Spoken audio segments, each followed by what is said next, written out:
Bonjour. Alors, bonjour à tous ceux qui verront cette vidéo. J'espère que vous allez bien. Je sais pas si vous êtes en vacances ou pas. Tiens, dites-moi où vous en êtes sur ce mois de juillet. Si vous êtes encore en train de travailler, si vous êtes en vacances, si vous êtes encore avec vos enfants ou pas, parce que moi, ces derniers temps, les enfants ne sont pas là. Et alors, j'avoue que ça commence à être dur parce que il me manque beaucoup, mes loulous. C'est marrant parce que pendant un moment de ma vie, j'avais très très envie d'avoir des moments sans enfants. Et en fait, là, bah oui, il y a eu le Covid, on a été les uns sur les autres pendant longtemps, ça a été compliqué. J'apprécie d'avoir des moments sans eux. Et en même temps, là, je savais que 3 semaines, ce serait trop long. Et, euh, et voilà. Et je pense que c'est quelque chose que je ne referai pas, en tout cas pas comme ça, parce que j'aime être avec mes enfants et que, ok, il y a des trucs chouettes à pas les avoir, à avoir du temps pour soi, et en même temps, j'ai tellement appris à me nourrir de nos relations, nos moments ensemble, que je ressens pas le besoin de ne pas les avoir. Et ouais, je pense qu'il y a 3 ans, ça aurait été une soupape de décompression extraordinaire pour moi, de pouvoir passer du temps sans les enfants. Et là, bah en fait, oui, il y a des trucs cool, on s'est retrové avec mon mari, c'est chouette, et en même temps, je crois qu'on s'ennuie un peu. Et que, ouais, il y a un truc qui manque quand même. Donc je vais être ravie de les retrouver. Donc voilà, je serais heureuse de savoir où t'en es toi. Est-ce que t'es en vacances? Est-ce que t'es pas en vacances? Voilà, est-ce que t'as tes enfants avec toi ou pas? Et comment ça se passe pour toi? Si c'est cool ou pas? Voilà, voilà, je sais que les vacances avec les enfants, c'était pas toujours facile. Et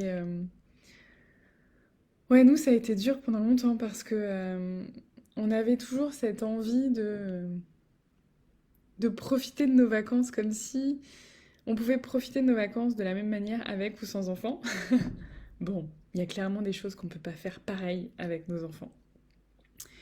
Et ça a été source de frustration pendant longtemps en fait, de se rendre compte que voilà, il y avait des choses qu'on pouvait pas faire, que on n'arrivait pas à se poser tranquillement comme on voulait, donc ça a été compliqué. Et puis je pense que voilà, on a tellement cheminé mon mari et moi ces derniers temps que c'est plus un problème en fait. Non, et finalement, du coup, c'est plus un problème de les avoir, et donc on les a pas. Comme quoi, la vie est parfois pleine de surprises. Aujourd'hui, j'avais envie de parler de la difficulté d'être soi. Alors oui, qu'est-ce que ça veut dire? Je ne sais pas. Qu'est-ce que ça veut dire pour toi? Tiens. Je sais que tu regarderas en replay, parce que pour le moment, il n'y a personne, et c'est ok. Mais je serais vraiment intéressée que tu me dises qu'est-ce que ça signifie pour toi, la difficulté d'être soi. Qu'est-ce que ça t'évoque? À quoi ça te ramène? Parce que c'est quelque chose globalement qui est au centre dans mon accompagnement et dans ma vie. Ces derniers temps, j'ai beaucoup appris à m'écouter beaucoup plus. Et globalement, c'est un des sujets qui revient énormément dans mes accompagnements parce que ce qui génère beaucoup, beaucoup de frustration et de tension, que ce soit dans le couple, avec les enfants ou dans la vie en règle générale, c'est tous ces moments où on ne s'est pas écouté, où on n'a pas respecté ce qui était vraiment important pour soi, on n'a pas respecté ses propres valeurs, pour des raisons diverses et variées, parce qu'on n'a pas osé dire non, parce qu'on n'a pas osé dire oui, parce que on n'a pas su recevoir quelque chose, ou parce que on voulait faire plaisir aux autres. Tous ces moments où on n'a pas réussi à être vraiment soi. Et là, je pensais à ça parce que j'ai eu un rendez-vous là pour une proposition de partenariat, de travail pour la rentrée et je sais pas. Je sais pas si ça correspond à moi ou pas, en fait. Et donc c'est difficile parce que j'ai une décision à prendre Et il faut que j'arrive à sentir à l'intérieur de moi si ça me fait vraiment oui ou si ça me fait non, sans que ce soit dicté par la peur en fait. Et c'est là que c'est compliqué parce que on peut se dire ouais ok, donc pour les prendre les décisions, je vais juste voir allez, comment ça vibre à l'intérieur de moi, ça le fait pas, ok. Ça c'est presque la version simple. Encore faut-il réussir à sentir ce qui se passe dans son corps. Mais la vérité, c'est que notre corps, il nous parle aussi de tout ce qu'on peut avoir comme croyance, comme barrière, comme peur, comme résistance, qui font que parfois, on ne sait plus quelle partie de nous est en train de s'exprimer. Est-ce que ça se contracte en moi parce que c'est un projet qui m'intéresse pas, ou est-ce que c'est parce que j'ai peur? Est-ce que je veux pas m'engager à tel endroit parce que j'ai peur de pas y arriver, ou est-ce que je veux pas le faire parce que c'est pas pour moi? Comment vraiment être en lien avec notre partie instinctive, intuitive, sans se laisser envahir et déborder par nos peurs et nos croyances limitantes? C'est cornélien comme problème. Je pense, et je réfléchis en direct, je pense que la première chose déjà, c'est peut-être de diminuer la charge émotionnelle dans nos décisions. Et ça, c'est quelque chose que je trouve assez important. Quand on prend des décisions, parfois, on a l'impression que les choses vont être diamétralement opposées si on prend la réponse A ou la réponse B. Comme si, parfois, il n'y avait pas de retour en arrière possible, en fait. Comme si tu t'engages dans un projet, un travail, un accompagnement peut-être, une formation, comme si c'était, ok, je décide maintenant et ça va impacter le reste de ma vie. Oui et non. Parce que la vérité, c'est que on a le droit de changer d'avis. C'est fou! On a le droit de s'engager dans un projet, un changement, une formation, un travail, même un coaching, et au bout d'un moment se dire qu'en fait non, finalement c'est pas pour nous. On a le droit de se tromper. On a le droit de se tromper. On a le droit de choisir le mauvais chemin parfois. Et puis, qu'est-ce qui nous dit que c'est vraiment le mauvais chemin? Qu'est-ce qui nous dit que, ben, si on l'emprunte, ok, peut-être qu'on n'a pas ce qu'on avait imaginé derrière, mais peut-être que ça ouvre d'autres portes. La vérité, c'est qu'on ne sait jamais. On ne sait jamais où les choses vont nous mener. Et quand on dit non à une opportunité, un projet, quelque chose, c'est de savoir, ok, est-ce que est-ce que c'est la seule opportunité que j'aurai jamais? Est-ce que c'est genre la seule chance que je pourrais avoir dans ma vie? Ou est-ce que ça pourrait se présenter différemment, d'une autre manière? Donc je pense que pour pas être guidé par nos peurs, c'est déjà d'aller voir ça. Ok, j'ai peur de quoi? Si je m'engage, qu'est-ce que je risque? Si je m'engage pas, qu'est-ce que je risque? À quel point je serais déçue de ne pas l'avoir fait ou pas? Est-ce que je vais me sentir soulagée ou pas?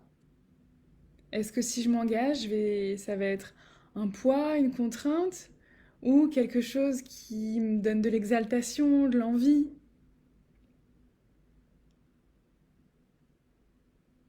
Et quel est le risque vraiment? qu'est-ce que j'ai peur de vivre?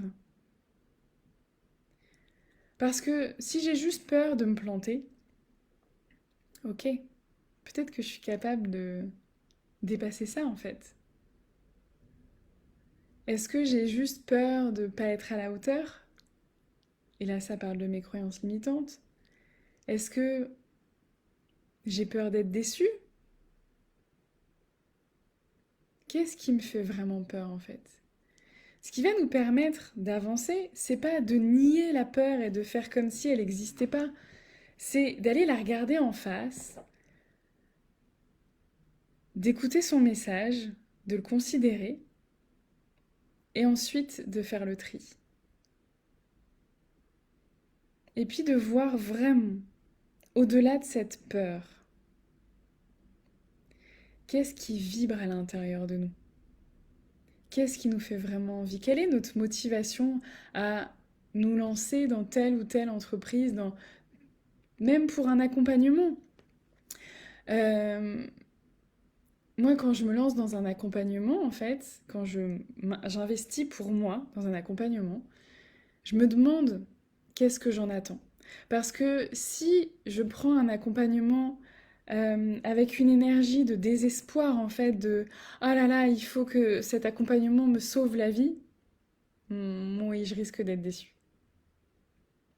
Par contre, si je me dis ok, avec cet accompagnement, je vais apprendre plein de choses, je vais découvrir plein de choses, je vais vivre des choses qui vont m'aider moi à avancer.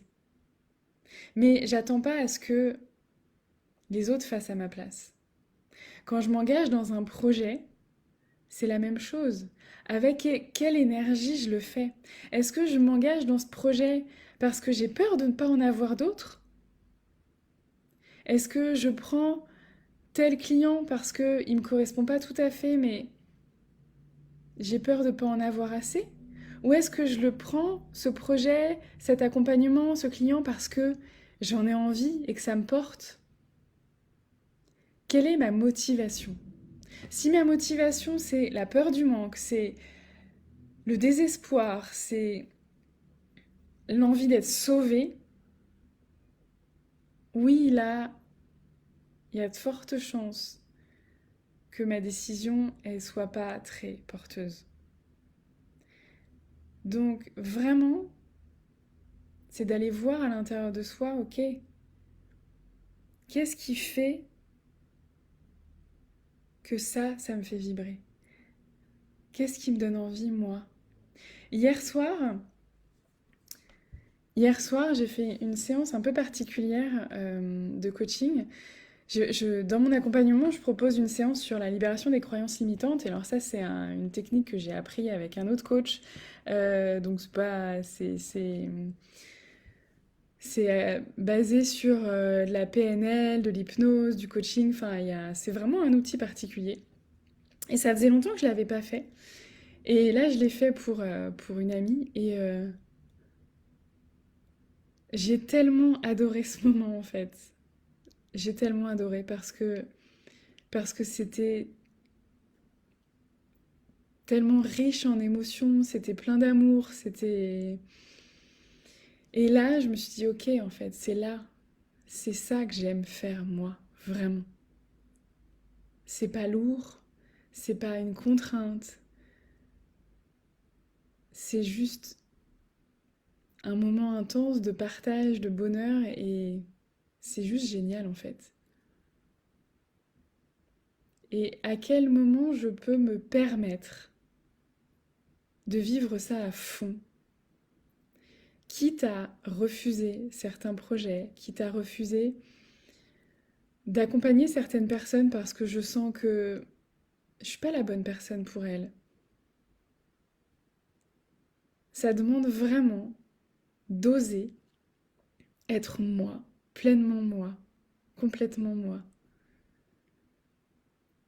Et c'est dur hein, parce que ça renvoie à plein de choses de oh, mais pour qui tu te prends, mais enfin, mais tu te rends pas compte de ce que tu risques si tu prends pas tel projet ou tu peux pas te permettre de faire ça ou quitter pour dire non, quitter pour refuser une opportunité. Et en même temps, quand on accepte quelque chose qui nous plaît pas, ça rend service à personne, ni à nous, ni aux autres, parce qu'on le fait pas dans la bonne énergie. Et pour s'engager, je pense, dans un coaching, dans un projet, dans tout ce que tu veux, je pense qu'il y a un truc vraiment important, c'est de le faire avec la bonne intention. Enfin, la bonne. En fait, en tout cas, d'avoir de la conscience de quelle est ton intention derrière ça. Qu'est-ce que tu mets en jeu? Qu'est-ce que tu mets sur le tapis? Qu'est-ce, qu'est-ce que tu t'apprêtes à faire en fait? Qu'est-ce que toi, tu t'engages à être, à faire, à devenir avec tel projet, tel accompagnement, telle formation, tout, telle décision dans ta vie en fait. Je pense qu'avec nos enfants, c'est hyper important d'oser, hyper important. En tout cas, moi, ça m'a énormément appris en fait, d'oser être moi avec mes enfants. Parce que plus j'ose être moi, plus je me permets d'être vraiment moi avec mes enfants, et plus la relation qu'on crée, elle est sincère en fait, elle est authentique, elle est profonde. Parfois on se dit non, je peux pas faire ci, je peux pas dire ça, je peux pas être comme ci, ou alors il faudrait que je fasse ci, il faudrait que je fasse ça, mais qu'est-ce qui vibre vraiment à l'intérieur de toi? Qu'est-ce qui a du sens pour toi? Et encore une fois, ça veut pas dire que on remplit pas nos obligations. Oui, en tant que parent, on a des obligations, des responsabilités. Mais comment tu peux être toi dedans? Comment tu peux être toi dans ces responsabilités-là? Comment ça vibre pour toi? Comment ça a du sens pour toi? Comment tu peux te permettre d'être vraiment toi dans ta relation aux autres? En acceptant d'avoir parfois besoin de calme, parfois envie de... Peut-être même que parfois tu as envie de jouer, de rire avec tes enfants et que tu te dis que c'est pas un truc d'adulte, que c'est pas un truc de parent responsable. Et peut-être que parfois t'as pas envie et que tu te dis que c'est obligatoire de jouer avec ses enfants ou de passer tel ou tel moment avec eux. Comment tu peux à la fois être pleinement toi et répondre à tes propres valeurs en fait?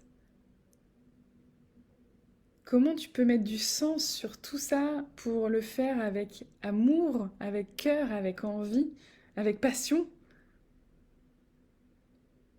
Quand tu décides de faire les choses, quand tu prends ta responsabilité, quand tu mets du sens sur ce que tu fais, plutôt que d'être dans cet espace de d'indécision où tu subis, où tu sais pas trop, quand tu choisis, il y a tellement une énergie, une vibration différente, tellement une présence différente, une qualité de présence différente.